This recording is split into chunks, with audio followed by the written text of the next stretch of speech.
Hello friends, Pravin अकॅडमीमध्ये तुमचं स्वागत आहे. मी रविराज घाटे. आज आपण सेन्सस या लेक्चरचा सेकंड पार्ट आपण बघणार आहोत. लास्ट लेक्चरमध्ये बोलल्याप्रमाणे ज्या गोष्टी आपण डिस्कस केला त्याचा पुढचा पार्ट फक्त आपण बघणार आहोत. आय होप तुम्ही लास्ट लेक्चरच्या शेवटच्या स्लाईडमधली एक इम्पॉर्टंट फिगर तुम्ही बघितलेली असेल. ती फिगर बघणं महत्त्वाचं आहे. नसेल बघितली तर डू गो ती व्हिडिओ तुम्ही ओपन करा. त्याच्यामधली शेवटची स्लाईड आहे ती बघा. It is a important slide. हिंदूमधली स्लाईड आहेत, सो त्याच्यावर आपण क्वेश्चन्स एक्सपेक्ट करतो. Okay, so going forward, population policy 2000 साली इंडियन गव्हर्नमेंटने आपली पॉप्युलेशन पॉलिसी आणली.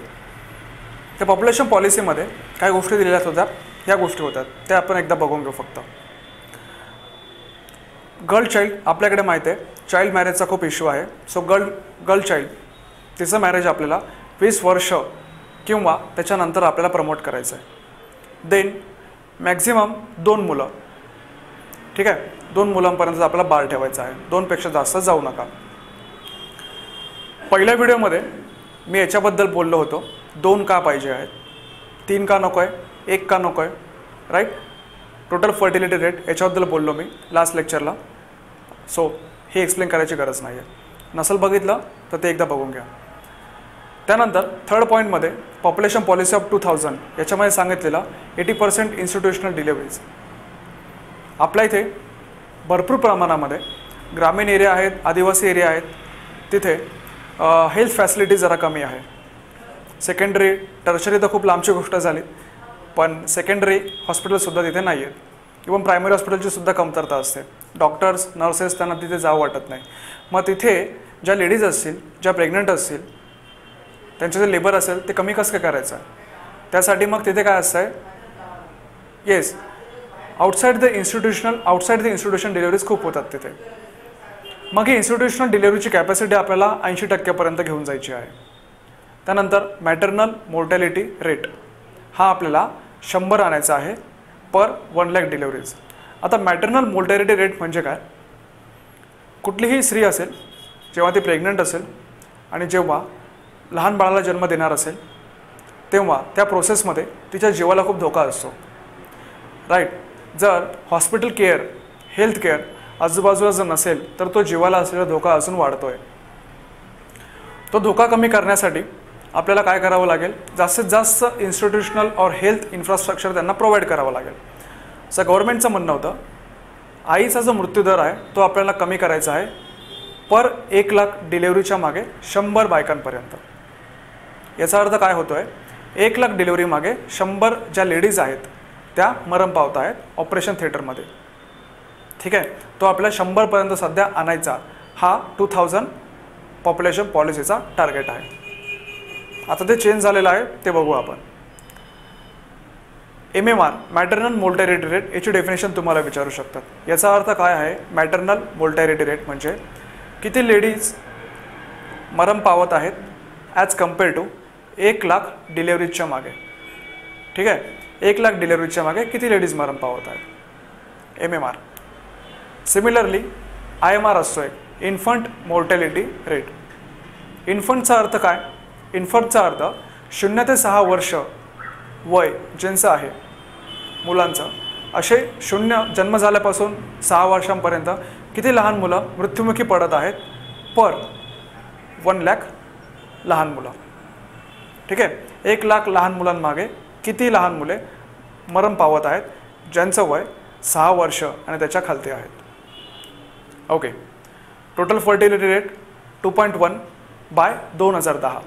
2020ला ठरवलेलं 2010पर्यंत आपण 2.1 टोटल फर्टिलिटी रेट अचीव करणार, जेणेकरून आपली पॉप्युलेशन स्टेबल होणार 2045मध्ये. नाव टेल मी, कमेंटमध्ये मला सांगा, स्टेबल पॉप्युलेशन डेमोग्राफिक ट्रान्झिशन थिअरीच्या कितव्या स्टेजला येते, पहिल्याला येते, दुसऱ्याला येते, तिसऱ्याला येते की चौथ्याला येते. ही गोष्ट आपण पार्ट 1मध्ये आपण डिस्कस केलेली आहे. ओके, आता रिॲलिटी काय आहे, हे टार्गेट अचीव झालं का, टोटल फर्टिलिटी रेटचं जे 2.1चं टार्गेट आहे हे अचीव झालं का, तर नाही अचीव झालं. रिॲलिटी काय आहे, येस 2.4 आपली आता टोटल फर्टिलिटी रेट आहे. आणि 2.4च्या प्रमाणे आपण स्टेबल कधी होऊ 2070मध्ये. ठीक आहे, 2070मध्ये आपण स्टेबल पॉप्युलेशन होणार आपली. हे नंबर्स तुम्हाला विचारतील एक्झाममध्ये, पॉप्युलेशन पॉलिसी विचारू शकतील, हे नंबर्स तुम्हाला विचारतील, हे स्टेटमेंट्स तुम्हाला येतील एक्झाममध्ये. ऑलराईट, सध्याची कंडिशन काय आहे ते विचारतील. त्यानंतर एक नॅशनल कमिशन ऑन पॉप्युलेशन आहे, त्याचे हेड आहेत प्राईम मिनिस्टर ऑफ इंडिया. त्याच्यामध्ये हेल्थ मिनिस्टरसुद्धा असतात त्याच्यामध्ये. HM स्लाईडमध्ये जो HM आहे it stands for health minister, not the home minister. ठीक आहे, ओके. सो नॅशनल कमिशनवर तुम्हाला क्वेश्चन्स विचारू शकतात. Okay, so going forward, total population आहे आपली 121 करोड. 2011 जो सेन्सस दिला होता आपल्याला, राईट, त्याच्यानुसार आपली पॉप्युलेशन होते 121 करोड. आत्ता 2018पर्यंत थोडी वाढलेली असेल. जो नवीन सेन्ससचा डेटा येईल तेव्हा आपण बघूया. सेकंड पॉईंट बघा, इंडिया सेकंड रँकला आहे world over in terms of पॉप्युलेशनमध्ये. आपल्यापुढे आपल्याला माहिती आहे कोण आहे, आपला नेबरहूड चायना.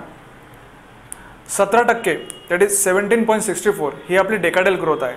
डेकाडल ग्रोथ म्हणजे काय, एका डेकेडमध्ये और 10 वर्षांमध्ये आपली पॉप्युलेशन किती टक्क्याने इन्क्रीज झाली, तर ती इन्क्रीज झाली 17%. 17.64% आपली पॉप्युलेशन इन्क्रीज झाली. हा नंबर लक्षात ठेवा, 17.64. They will ask this number. Okay, next, हा एकदम करंट डेटा आहे आता, पॉप्युलेशन ऑफ इंडिया 2011चा. हा डेटा चालू करण्यापूर्वी let me tell you few things.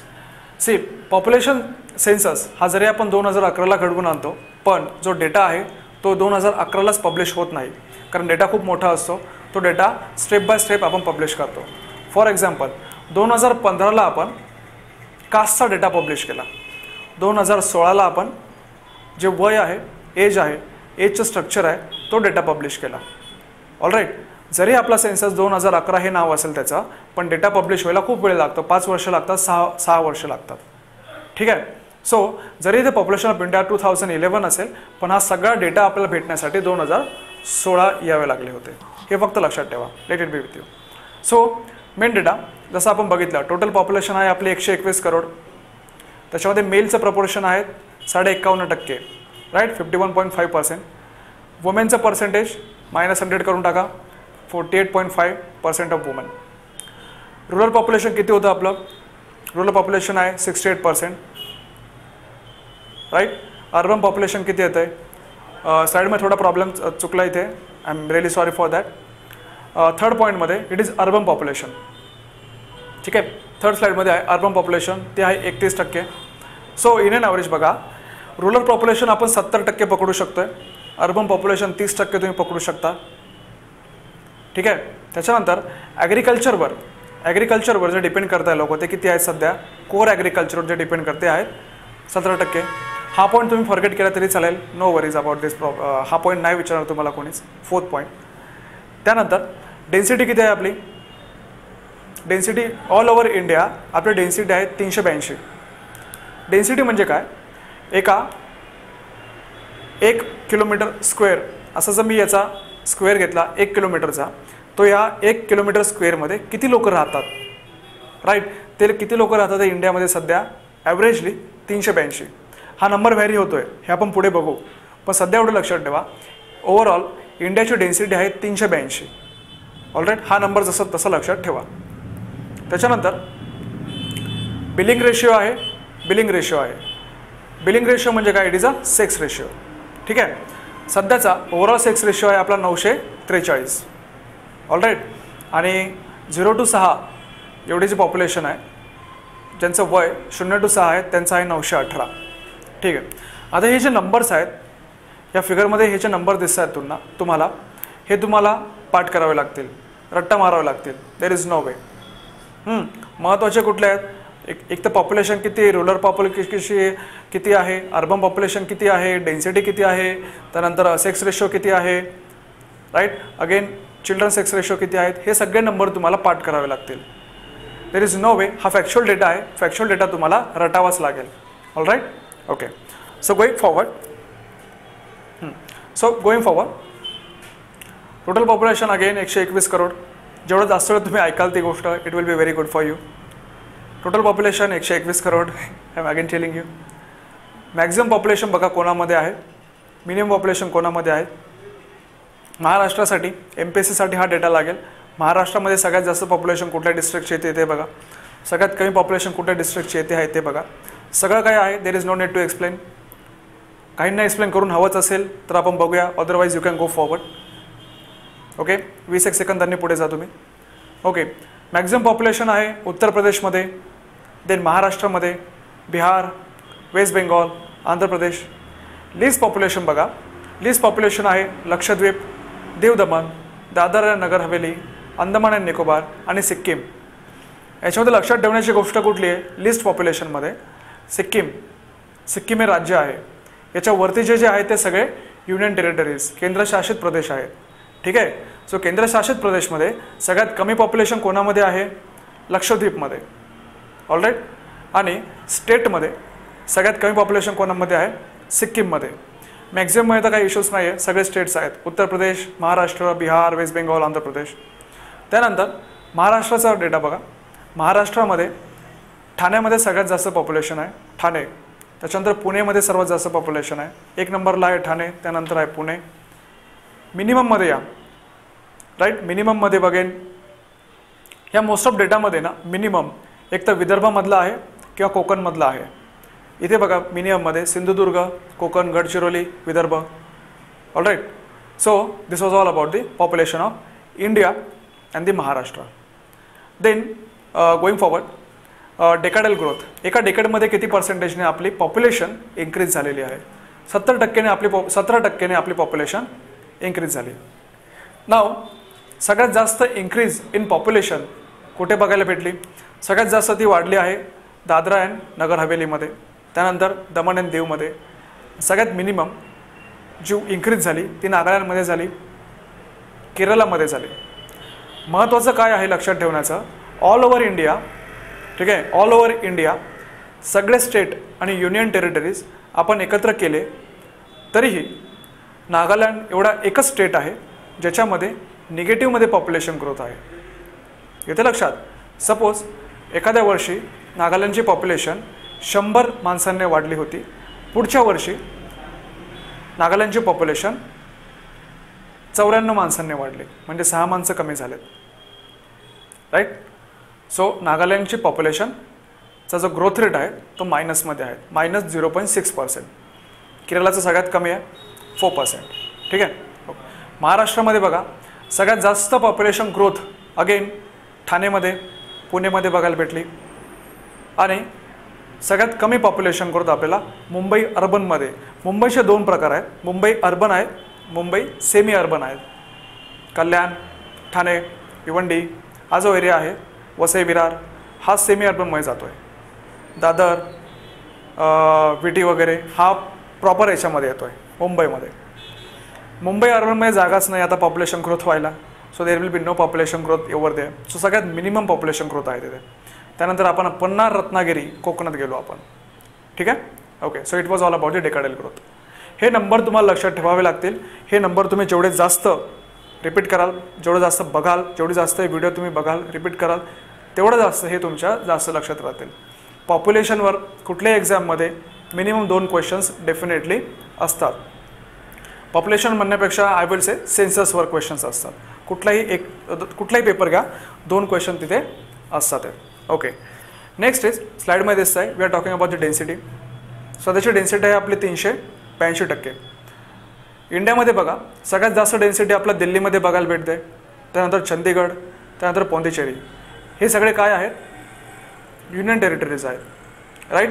स्टेटमध्ये तुम्ही जर गेला, स्टेटमध्ये याच्यात नाही येते स्लाईडमध्ये, पण स्टेटमध्ये बिहारची सगळ्यात जास्त डेन्सिटी आहे, त्यानंतर वेस्ट बेंगॉलची आहे, त्यानंतर UPची आहे.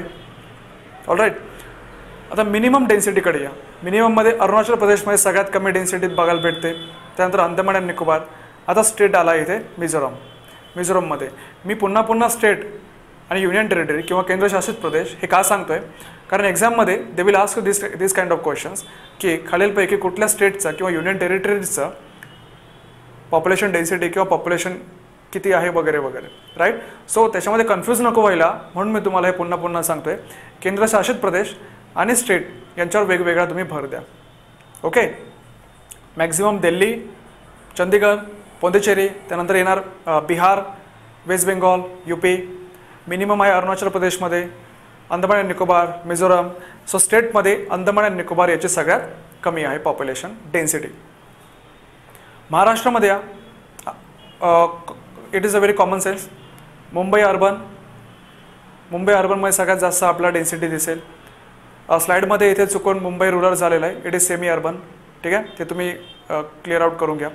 मुंबई अर्बन आणि मुंबई सेमी अर्बन. महाराष्ट्रामध्ये सगळ्यात कमी अगेन सिंधुदुर्ग आणि गडचिरोली. गडचिरोली सगळ्यात कमी आहे अगेन विदर्भ, आणि सिंधुदुर्ग अगेन कोकण. ह्या दोन एरियाची पॉप्युलेशन किंवा पॉप्युलेशन डेन्सिटी का कमी आहे? कारण विदर्भामध्ये पाणी नाही आहे, ॲग्रिकल्चर नाही आहे, इकॉनॉमिक पोटेन्शियल कमी आहे तिथे. सेम विथ दी कोकणमध्ये एक्झॅक्टली ऑपोजिट आहे, पण अगेन इकॉनॉमिक पोटेन्शियल तिथे कमी आहे, म्हणून ते ह्या पॅरामीटर्सवर ते जास्त प्रगत नाही आहेत. Okay, next point is sex ratio. Sex ratio काही कंट्रीजमध्ये वेगवेगळ्या प्रकारे मेजर करतात. काहीमध्ये पर 1000 माणसांमागे लेडीजला ते मेजर करतात, किंवा अगेन काही कंट्रीजमध्ये जसं इंडियामध्ये आपण लेडीज मेजर करतो पर 1000 मेलप्रमाणे. ठीक आहे, ओव्हरऑल टेबलमध्ये दिलेलंच आहे. सेक्स रेशो आपला किती आहे इंडियाचा? 943. सगळ्यात जास्त सेक्स रेशो स्टेटमध्ये कुठे बघायला भेटतो? येस, केरळमध्ये बघायला भेटतो 1000. आणि सगळ्यात कमी तो कुठे बघायला भेटतोय? हरियाणामध्ये बघायला भेटतोय. ठीक आहे, सगळ्यात जास्त सेक्स रेशो युनियन टेरिटरीमध्ये पोंडिचेरीमध्ये बघायला भेटतोय. लोवेस्ट कुठे बघायला भेटतोय? येस, दमण अँड दीवमध्ये बघायला भेटतोय. अगेन चाइल्ड सेक्स रेशो आहे आपला 914. हायेस्ट चाइल्ड सेक्स रेशो कुठे आहे? मिझोरममध्ये आहे. लोवेस्ट आहे हरियाणामध्ये. हे फॅक्ट तुम्ही बघा, हे फॅक्ट तुम्हाला लक्षात ठेवावे लागतील. We don't have any option with that. हे फॅक्ट तुम्हाला रटावे लागतील. जेवढे जास्त वेळ तुम्ही हे बघाल तेवढे जास्त वेळा ही गोष्ट तुमच्या डोक्यात जाईल. इथे लक्षात ठेवण्याची गोष्ट एवढी आहे, 1000पेक्षा जास्त सेक्स रेशो 2च ठिकाणी आहे, तो म्हणजे केरला आणि पोंडिचेरी. आले लक्षात? Okay, so going next, total population of the country. Again हे आपण बघितलं तरी पुन्हा एकदा व्हिजिट करूया. उत्तर प्रदेशमध्ये सगळ्यात जास्त आहे, ते महाराष्ट्रामध्ये सगळ्यात जास्त पॉप्युलेशन आहे. उत्तर प्रदेशमध्ये सगळ्यात जास्त पॉप्युलेशन, मग महाराष्ट्र, मग बिहार, मग वेस्ट बेंगॉल, मग आंध्र प्रदेश. आधी जे बघितलं होतं आपण ते डेन्सिटी होती, आता जे बघत आहोत आपण ते हे पॉप्युलेशन आहे. महाराष्ट्र पॉप्युलेशनमध्ये 2 नंबरला आहे, राईट, पण वेस्ट बेंगॉल हा पॉप्युलेशन डेन्सिटीमध्ये 2 नंबरला आहे, राईट. ह्या गोष्टी लक्षात ठेवा. Least population in the country कुणाकडे आहे? लक्षद्वीपकडे आहे. आणि जर स्टेट तुम्ही बघितला, स्टेट सिक्कीम आहे. ठीक आहे, याच्यात नाही येतो, पण तुम्ही लक्षात ठेवा और नोट्स काढून ठेवा. सिक्कीममध्ये सगळ्यात कमी पॉप्युलेशन बघायला भेटते. इट इज अ सिक्कीम स्टेटमध्ये. हाय पॉप्युलस युनियन टेरिटरी आहे, सगळ्यात high populous union territory, but obviously Delhi. त्याच्यानंतर लिस्ट पॉप्युलस युनियन टेरिटरी आपण बघितली, लक्षद्वीप. हायेस्ट पॉप्युलस स्टेट आपण बघितलं पगेन Uttar Pradesh. List populous state जसं मी तुम्हाला सांगितलं सिक्कीम. हायेस्ट अर्बन पॉप्युलेशन, शहरामध्ये राहणारी सगळ्यात जास्त पॉप्युलेशन कुठे बघायला भेटते? महाराष्ट्रामध्ये बघायला भेटते. महाराष्ट्रानंतर ते गुजरातमध्ये बघायला भेटते. It is very common sense. सगळ्यात कमी अर्बन पॉप्युलेशन आपल्याला कुठे बघायला भेटते? अगेन लक्षद्वीपकडे जातोय आपण. It is union territory. ठीक आहे, मग हायेस्ट रुरल पॉप्युलेशन आपल्याला कुठे बघायला भेटते? यूपीमध्ये, त्याच्यानंतर बिहारमध्ये. आणि लोवेस्ट रुरल पॉप्युलेशन आपल्याला कुठे बघायला भेटते? अगेन लक्षद्वीपमध्ये. ठीक आहे, लक्षद्वीप इथे आपण 2दा बघतोय. आपल्यासाठी महत्त्वाचं काय आहे? महाराष्ट्र MPSC पॉईंट ऑफ व्ह्यूने आपल्याकडे सगळ्यात जास्त अर्बन पॉप्युलेशन आहे महाराष्ट्र.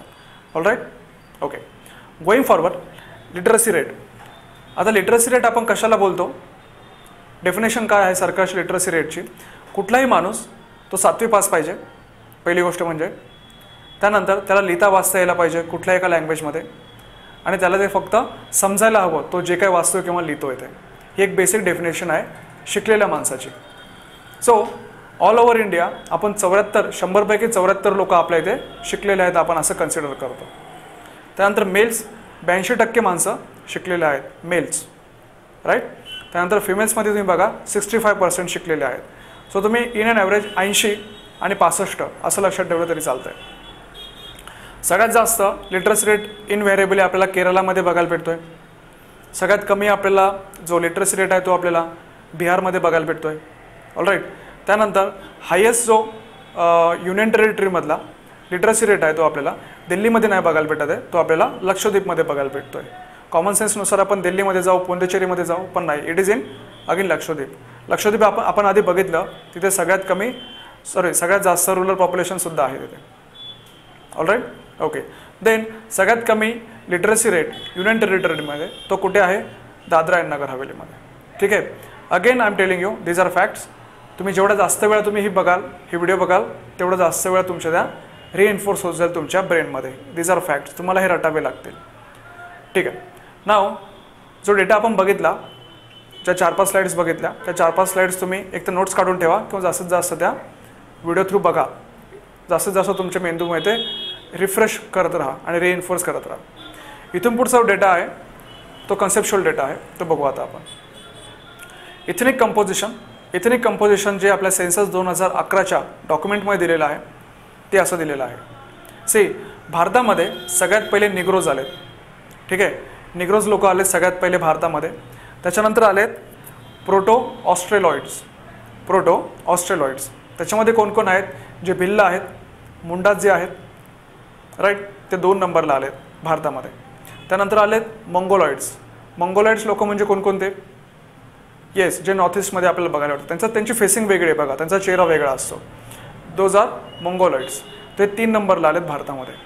त्यानंतर आलेत मेडिटेरियन एरियामधून जे लोक आलेत ते 4थ्या नंबरला आलेत. त्याच्यानंतर आलेत नॉर्डिक एरियामध्ये तुम्हाला कुठे?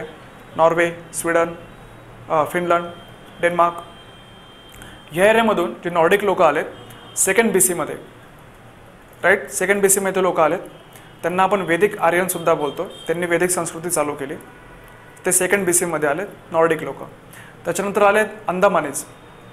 आता अंदमानीचा पॉईंट इथे का दिलेला आहे मी?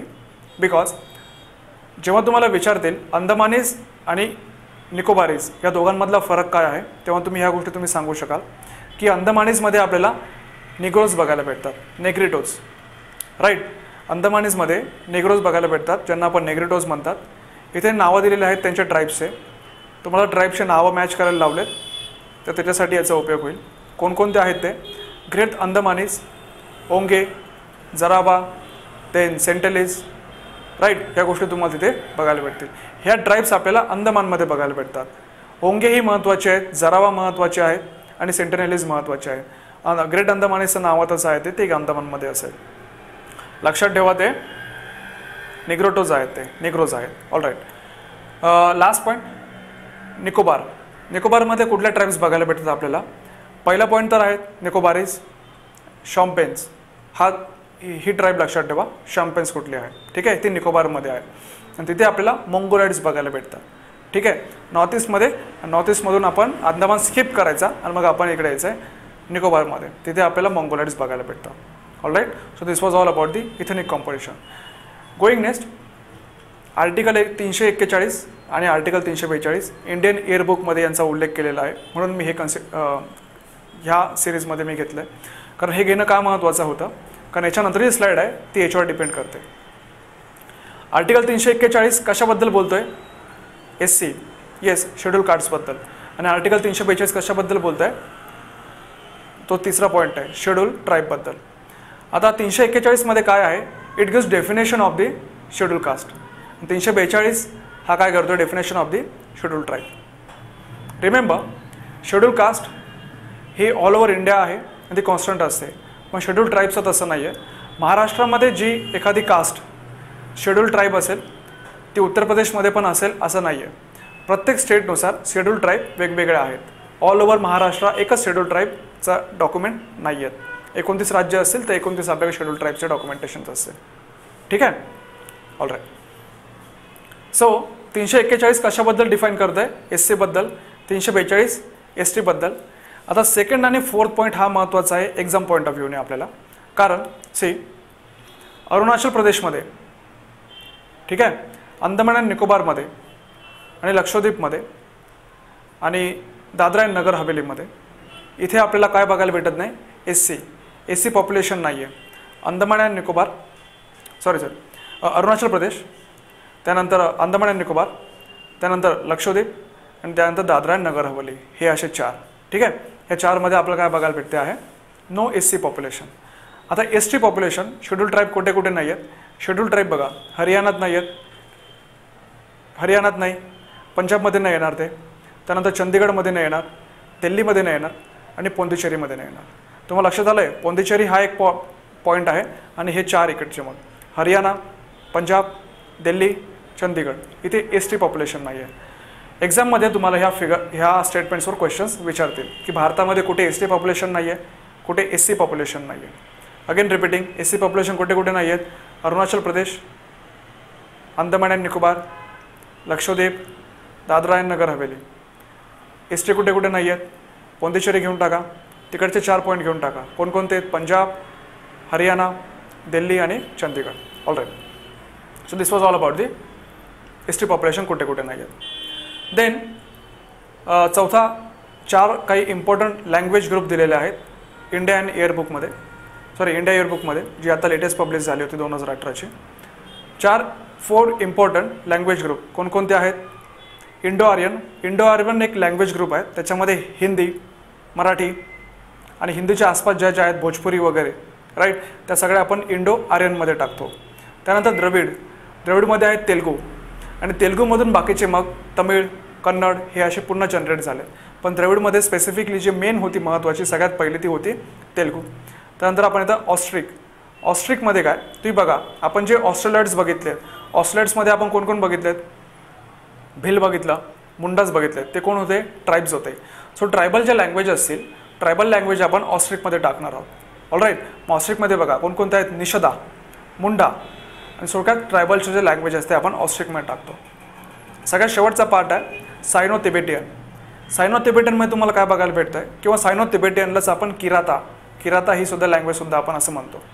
त्याच्यामध्ये कुठल्या सायनो तिबेटियन, तिबेटकडे चला, लडाखचा, सियाचीनचा एरिया, आसामचा एरिया, सिक्कीमचा एरिया, हे ज्या पूर्ण एरियामध्ये ज्या लँग्वेजेस बोलतात त्यांना आपण काय बोलतोय सायनो तिबेटियन लँग्वेजेस. याच्यावर क्वेश्चन्स फ्रेम होऊ शकतात आणि हा पार्ट इंडिया इयरबुकमधला आहे. दॅट्स वाय आपण हा बघत आहोत. ठीक आहे. ऑलराईट. Going next.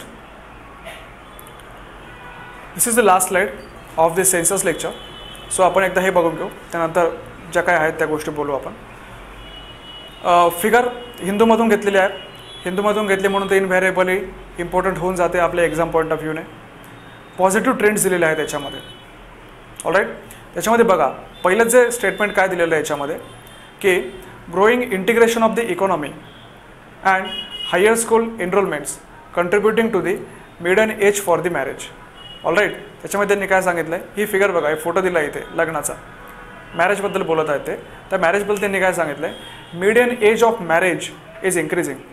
हा टेबल बघा इथे 2001मध्ये डिफरन्स बघा, 2011चा डिफरन्स बघा. ठीक आहे. सुरुवातीला त्या स्टेटमेंटचा अर्थ बघा काय आहे की आपलं जे एज्युकेशन आहे, एज्युकेशन वाढतं आहे मुलांचं, मध्ये एज्युकेशनसाठी ते जास्तीत जास्त वेळ स्कूलमध्ये टाईम स्पेंड करत आहेत. त्याच्यानंतर इंडियन इकॉनॉमीचं इंटिग्रेशन वाढतं आहे. इंटिग्रेशन वाढतं आहे म्हणजे काय की उत्तर प्रदेशचा केरळासोबतचा व्यवहार वाढतो आहे, गुजरातचा अरुणाचल प्रदेशसोबतचा व्यवहार वाढतो आहे, आपण इंटिग्रेट होतो आहे. So integration of economy and education, त्याच्यामुळे जे मिडियन एज आहे भारतातला ऑफ मॅरेज ते इन्क्रीज झालं आहे. डेटा दिला आहे, सेन्ससचा डेटा दिलेला आहे तो. 2001मध्ये बघा इंडियन ॲव्हरेज जे पुरुष होते ते 22व्या वर्षी लग्न करत होते. 2011मध्ये ते 23व्या वर्षी लग्न करत आहे, 1ने इन्क्रीज झाला आहे. वुमनचा पण बघा, इंडियन ॲव्हरेज 18व्या वर्षी जे वुमेन होत्या त्या लग्न करत होत्या, आता ते 19. जेवढं जास्त आपलं मिडियन एज इन्क्रीज होईल एका पर्टिक्युलर लिमिटपर्यंत, तेवढी आपली कंट्री इकॉनॉमिकली एम्पॉवर होत जाते. ऑलराईट. सो तसं म्हणतात. म्हणजे आता एक चालू आहे, जेव्हा तो युनिफॉर्म सिव्हिल कोड येईल त्याच्याबद्दल आपण म्हणजे चालू आहे, जे डिस्कशन चालू आहे त्याच्यामध्ये असं म्हणतात की जे मॅरेज ॲक्ट्स आहेत त्याच्यामध्ये मुलाला आणि मुलीचं जे एज असेल लग्नासाठीचं ते तुम्ही सेम करून टाका, जेणेकरून काय होणार मग इकॉनॉमिक एम्पॉवरमेंट होणार स्पेसिफिकली वुमनचं. ठीक आहे. Okay. That is another part. आपण स्टेटमेंट बघितला, हे फिगर बघितली. आता इथे बघा याच्यामध्ये त्यांनी दिलेलं आहे व्हॉट कॉस्ट इट, कशामुळे मिडियन एज इन्क्रीज झालेलं आहे. हे फक्त वाचून घ्या की मायग्रेशन जरा जास्त व्हायला लागलेलं आहे, राईट, आणि इकॉनॉमिक एम्पॉवरमेंट जरा जास्त झालेली आहे. एवढ्या गोष्टी फक्त. हे याच्यावर काही जास्त क्वेश्चन्स विचारणार नाही, पण हे स्टेटमेंट आणि हा टेबल. ठीक आहे. होईल नेक्स्ट. एक शेवटचा आहे याच्यामध्ये काही फॅक्ट्स आहेत या स्लाइड्समध्ये. हे फॅक्ट्स एकदा व्यवस्थित वाचून घ्या, तरी मी एकदा ते डिस्कस करून देतो. याच्यामध्ये एक्सप्लेन करण्यासारखं काहीच नाही आहे, पण हे युनिक थिंग्स आहेत जे विचारू शकतात एक्झामला. फॉर एक्झाम्पल पहिला पॉईंट बघा, Thane district of Maharashtra is the most populated district in India. तो महाराष्ट्रामध्ये आहे म्हणून याचा सिग्निफिकन्स आपल्यासाठी वाटतो, स्पेसिफिकली MPSCसाठी. ठाणे जो आहे आपला महाराष्ट्र डिस्ट्रिक्ट हा भारतातला सगळ्यात पॉप्युलस डिस्ट्रिक्ट आहे. त्याच्यानंतर 2001 ते 2011 जे पॉप्युलेशन इन्क्रीज झाली ते कितीने इन्क्रीज झाली? ऑलमोस्ट 180 मिलियन लोक इन्क्रीज झाले. त्यानंतर अरुणाचल प्रदेशची जी दिबांग व्हॅली आहे ही एक लिस्ट पॉप्युलेटेड व्हॅली आहे. दिबांग व्हॅली एक डिस्ट्रिक्ट आहे तिथे अरुणाचल प्रदेशचा, हा सगळ्यात कमी पॉप्युलेशन असलेला आहे. मुंबई सिटी, फोर्थ पॉईंट बघा, मुंबई सिटी ऑफ महाराष्ट्र ही सगळ्यात पॉप्युलेटेड सिटी आहे इंडियामध्ये. त्यानंतर पंजाबमध्ये कापूरथाला सिटी आहे जे एकदम लिस्ट पॉप्युलेटेड आहे. भिवंडी सिटी ऑफ महाराष्ट्र याचा सगळ्यात कमी सेक्स रेशो आहे ऑल ओव्हर इंडिया, तो आहे 709. आणि पाचवा पॉईंट आहे आयझवाल सिटी ऑफ मिझोरम, याची सगळ्यात जास्त लिटरसी रेट आहे, तिथे आहे 98%. राईट, फक्त 1.5 पण नाही, त्याच्यापेक्षा पण कमी लोक तिथे अशिक्षित आहेत. ऑलराईट, ठीक आहे. एक शेवटचा पॉईंट जो याच्यात नाही आहे, भारतामध्ये एकूण 10 लाख लोकसंख्या असलेले जे सिटीज आहेत तसे एकूण 53 सिटीज आहे भारतामध्ये. महाराष्ट्रामध्ये अशा 6 सिटीज आहेत ज्यांचे पॉप्युलेशन 10 लाखापेक्षा जास्त आहे. त्या कोणकोणत्या आहेत? सगळ्यात पहिल्यांदा मुंबई राहू द्या इकडे. सगळ्यात पहिल्यांदा आपण घेऊ पुणे, नाशिक, औरंगाबाद आणि नागपूर, ह्या 4 झाल्या. त्याच्यानंतर घ्या आता मुंबई घ्या, आणि त्याच्यानंतर दुसरी आहे वसई आणि विरार. ठीक आहे, मुंबईमध्ये मग मुंबई नाही आहे, स्पेसिफिकली बृहन्मुंबई आहे. बृहन्मुंबई, वसई, विरार, नाशिक, पुणे, औरंगाबाद आणि नागपूर, याच्या 6 सिटीज आहेत महाराष्ट्रातला. यांच्यामध्ये 10 लाखांपेक्षा जास्त पॉप्युलेशन आहे. ते का महत्त्वाचं असतं? कारण या सिटीजला आपण मेट्रोपॉलिटन सिटीज म्हणतो. ह्या लेक्चरमध्ये दॅट इज सेन्ससचा पार्ट 2 आणि सेन्ससचा पार्ट 1, याच्यामध्ये आपण सेन्सस 2011 हा कव्हर केला. याच्यानंतर आपण socio economic caste census cover करणार आहोत, जो 2015मध्ये घडवून आणण्यात आलेला होता, ज्याच्यावर आपण एक पॉईंट बघितला, सोशो इकॉनॉमिक कास्ट सेन्सस. जर तुम्हाला त्याच्यावर अजून लेक्चर्स हवे असेल सोशो इकॉनॉमिक कास्ट सेन्ससवर, then let us know, comment सेक्शनमध्ये आम्हाला सांगा. देन सोशो इकॉनॉमिक कास्ट सेन्ससवर एक लेक्चर, मिनिमम एक लेक्चर, आणि मॅक्झिमम जेवढे लेक्चर्स लागतील तेवढे वी विल डू इट. आणि एक मिनिस्ट्री ऑफ एन्व्हायरमेंट अँड फॉरेस्टने एक रिपोर्ट दिला होता, नॅशनल फॉरेस्ट रिपोर्ट. त्याच्यावरही तुम्हाला जर क्वेश्चन्स हवे असतील जे MPSCच्या फॉरेस्टच्या एक्झामसाठी खूप कामाचे असतात, त्याच्यासाठी तुम्हाला व्हिडिओज हवी असेल, त्यासाठी काही मार्गदर्शन हवं असेल तर कमेंट सेक्शनमध्ये टाका. All right, thank you very much.